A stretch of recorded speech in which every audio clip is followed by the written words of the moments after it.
नमस्कार, मी ऋषिकरात मित्रांनो. प्रधानमंत्री आवास योजना ग्रामीण अंतर्गत महाराष्ट्रामध्ये 20 लाखांपेक्षा घरं या ठिकाणी दिली जाणार आहे. माननीय केंद्रीय ग्रामविकास मंत्री तसेच कृषी मंत्री शिवराजसिंह चौहान यांनी सांगितले की महाराष्ट्रामध्ये 20 लाखांपेक्षा जास्त घरे दिली जाणार आहे. माननीय मुख्यमंत्र्यांनी सांगितलं की ही घरे देताना जास्तीत जास्त अटी शिथिल करून गरिबांपर्यंत ही घरे कशा प्रकारे पोहोचतील यासाठी सरकार हे काम करणार आहे. आता जर तुम्हाला हे घर घ्यायचं असेल किंवा यासाठी अर्ज करायचा असेल, त्यासाठी डॉक्युमेंट्स काय काय लागणार आहेत, त्याच्या अटी काय आहेत, सेवा शर्ती काय आहेत, पात्रता काय आहेत, याची A to Z माहिती आपण या व्हिडिओच्या माध्यमातून बघणार आहे. तर मित्रांनो, व्हिडिओ नक्की तुम्ही शेवटपर्यंत बघा. आपल्या चॅनलवर जर तुम्ही पहिल्यांदाच आला असाल तर चॅनलला सबस्क्राईब करून ठेवा. असेच नवनवीन व्हिडिओ आम्ही तुमच्यासाठी घेऊन येतो. जर तुम्हाला काही विचारायचं असलं तर व्हिडिओला कमेंट करा की व्हिडिओच्या डिस्क्रिप्शन बॉक्समध्ये टेलिग्रामचा ग्रुप दिला आहे, त्यावरती तुम्ही अजूनही जॉईन झाला नसाल तर त्यावरती जॉईन व्हा. त्यावरती डायरेक्टली तुम्ही आमच्याशी बोलू शकता किंवा तुमचे प्रश्न आम्हाला विचारू शकता. नक्कीच आमची टीम तुम्हाला त्वरित प्रतिसाद देईल. चला तर या ठिकाणी व्हिडिओला सुरुवात करूया.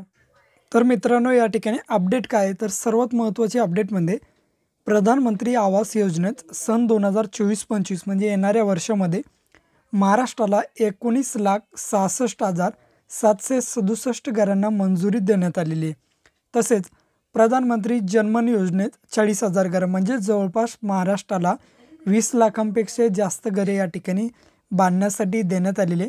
सर्वेक्षणातील निकषसुद्धा शिथिल करण्यात आले. ही सर्वात महत्त्वाची गोष्ट. आता प्रति लाभार्थी तुम्हाला पैसे किती दिले जातील? जर तुम्ही ग्रामीण भागात असाल तर 1,20,000 रुपये मिळतील.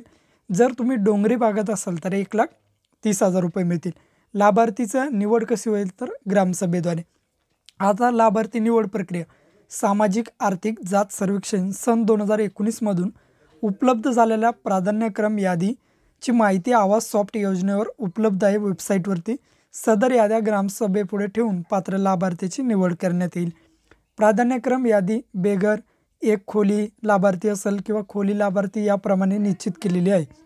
प्राधान्यक्रम यादीतील व्यक्तींची ग्रामसभेद्वारे निवड करतेवेळी काय निकष असतील तर समजा 16 ते 59 वयोगटातील प्रौढ व्यक्ती नसलेले कुटुंब म्हणजे ज्या कुटुंबामध्ये काम करणारी व्यक्ती नसेल, महिला कुटुंब प्रमुख असेल आणि 16 ते 59 वयोगटातील प्रौढ व्यक्ती नसेल म्हणजे काय तर महिला कुटुंब प्रमुख जर असेल तर 25 वर्षावरील अशिक्षित किंवा निरक्षर व्यक्ती असलेले कुटुंब म्हणजे 25 वर्षावरील व्यक्ती आणि अशिक्षित आहे त्यांनासुद्धा घर दिलं जाईल.